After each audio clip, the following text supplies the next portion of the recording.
리플 분석 시작하겠습니다. 네, 리플 금일 굉장히 좀 중요한 움직임이 나오고 있는데요. 일단 금일 0.5% 정도 약 하락이 나오고 있는 상태입니다. 근데 중요한 부분이 어떤 부분이냐면요. 제가 중장기 관점 300원대 관점에 마지노선이라고 말씀을 드렸습니다. 이 추세는. 그렇다는 건 굉장히 강한 저항은 아닌데요. 단기적인 모습에서 강한 저항이다라는 걸 확인을 해주고 있다는 겁니다. 굉장히 중요합니다. 제가 중장기 관점 300원대 마지노선이라는 건 반대로 말씀을 드리면 300원대를 가는 300원대까지 어떤 하락이 이어지는 시작점이라고도 반대로 말씀을 드릴 수가 있겠습니다. 굉장히 지금 중요한 부분입니다. 그래서 어제 단기적인 모습 제가 말씀을 드렸던 부분 좀 다시 말씀드리면 채널에 대한 돌파 이후에 다시 들어오는 그러면 채널 하단부를 깬다. 네, 그 과정 속에서 하단부 터치 이후에 채널 상단부까지 반등이 나온 이러한 부분은 결국에 채널 하단부를 깨기 위한 힘 모으기 과정, 어떤 저항을 확인하는 과정이라고 말씀을 드렸습니다. 하락 패턴에 있어서 하락 패턴에 있어서 채널에 대한 돌파가 나오고 다시 들어오면 이 구간에 갭을 발생한다고 말씀을 드렸는데요. 그 구간에 갭을 메꾸는 과정, 갭을 메꾸면 채널 하단부를 깨는 그림이 나온다. 더 큰 하락이 나온다고 말씀을 드렸습니다. 지금 하락이 나오면서 채널 하단 부분까지 거의 다 도달한 모습이고요. 저는 이 어떤 하락 패턴에 그리고 이 하락 이탈이 결국에는 불가피할 것으로 굉장히 확률 높게 좀 보고 있습니다. 네, 확률 높게 보는 이유에 대해서 추가적으로 말씀을 드리면요. 이 하락 패턴 자체가 단기적인 하락 패턴 자체가 굉장히 중요한 추세에서 저항을 막고 형성이 되고 있다는 게 중요한 부분입니다. 저는 굉장히 확률 높게 이탈에 대한 부분을 보고 있고요. 그리고 어제 좀 말씀을 드렸던 게 이 단기적인 모습에서 나오는 이 패턴이 일봉에서 굉장히 흡사하다고 말씀을 드렸는데요. 보시면은 일봉에서도 채널에 대한 돌파 이후에 다시 들어오는 그림, 그리고 채널 하단부를 깨서 이 채널의 크기만큼 빠졌을 때 결국 0.23달러까지 가격분, 하락분이 형성이 되어 있다고 말씀을 드렸는데요. 네, 굉장히 제가 확률 높게 보는 하락 패턴이라고 말씀을 드렸죠. 그렇기 때문에 제 중장기관점 300원대 굉장히 강력하게 본다라고 말씀을 드렸던 거고요. 그래서 지금 일봉상에서도 나왔던 움직임을 좀 보시면 굉장히 흡사합니다. 채널에 대한 이탈이 나왔죠. 이탈이 나오고 채널 상단 부분까지 갭을 메꾸는 그림이 나왔습니다. 돌파하는 그림이 아니라 갭을 메꾼 그림까지만 나오고 이 구간에서 저러한 하락 패턴이 형성이 되고 있다는 겁니다. 굉장히 중요한 부분입니다. 그렇기 때문에 결국에 이번에 나왔던 상승은 단기적으로는 상승세가 가팔랐죠. 하지만 중장기적 관점에서 봤을 때는 오히려 이 채널에 대한 돌파 이후에 다시 들어오는 이 하락 패턴의 완성도를 높여주는 이 어떤 채널 하락 패턴에 대해서 확인을 시켜주는 이 채널 하락 패턴이 결국에는 완성이 되고 있다는 것을 한 번 더 확인을 시켜주는 과정이라는 겁니다. 오히려 더 큰 하락을 하기 위한 움직임이라는 거고 아까 단기적인 부분에서 말씀을 드렸듯이 채널 상단 부분의 저항을 확인하는 과정이라는 겁니다.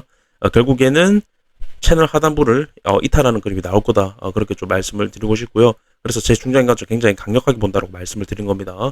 그래서 제가 어제 말씀을 드렸던 게 이 단기적인 부분에서 채널 하단부에 대한 이탈이 나오면 결국에는 4시간 봉보다 1봉이 더 제가 큰 차트라고 말씀을 드리면서 신뢰도가 높을 거다. 결국엔 이 하락 패턴이 일봉에서도 성립이 될 거다라고 좀 말씀을 드렸는데요. 결국에는 채널에 대한 이 어떤 하락 패턴이 제가 굉장히 확률 높은 패턴이라고 말씀을 드렸습니다. 거의 제가 30번 이상을 말씀을 드렸는데 28, 9번이 채널 하단부를 깬 패턴. 굉장히 확률 높은 패턴이기 때문에 제가 중장기관점 굉장히 강력하게 본다라고 좀 말씀을 드렸던 부분인데요. 그리고 이 어떤 하락 패턴이라는 게 제가 하락 패턴이라고 말씀을 드리는 건 채널이 있을 때 그 채널 안에서 굉장히 행보를 많이 했죠. 지지도 굉장히 많이 이루어졌었고 근데 그 지지가 이루어진 이후에 이런 상승을 만들어내는데 다시 이 채널 안으로 들어온다라는 건 결국에 상승에 대한 실패가 이루어졌다라는 겁니다. 그렇기 때문에 제가 결국에 이 상승을 만들어냈던 부분에서 실패가 이루어졌기 때문에 상승을 만들어내는 저점을 깨는 움직임이 나온다.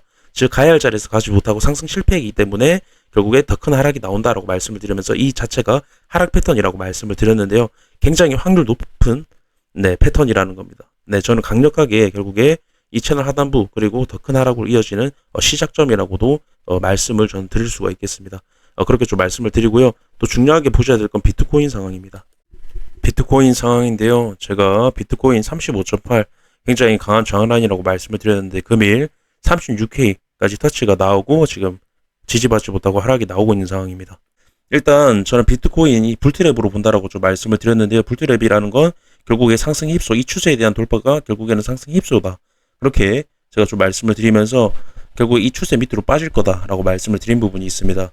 그 정답은 불트랩으로 보는 정답은 리플 도미넌스에 있다라고 계속 말씀을 드리는데요. 도미넌스 잠깐 보겠습니다.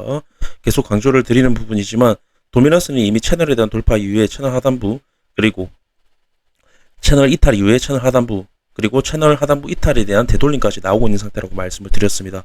그래서 앞으로 리플 도미넌스는 약세할 확률이 굉장히 높은 패턴으로 흘러가고 있고, 이러한 모양은 어떤 비트의 찐반등이라는 부분, 그렇게 됐을 때는 리플도 같이 따라가야 되는 어떤 순환 펌핑에 대한 부분이 나와야 되는 부분에서 이러한 도미넌스 형태는 옳지 않다, 올바르지 않다라고 제가 계속 강조를 적합하지 않다라고 계속 강조를 드리는데요.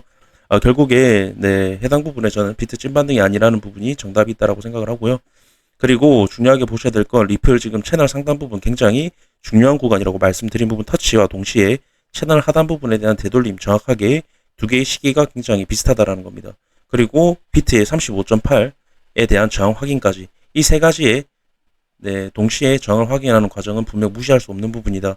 저는 해당 부분 결국에는 강력한 하락 시그널로 보고 있고, 결국엔 같은 동반 하락이 나오지 않을까, 그렇게 좀 보고 있습니다.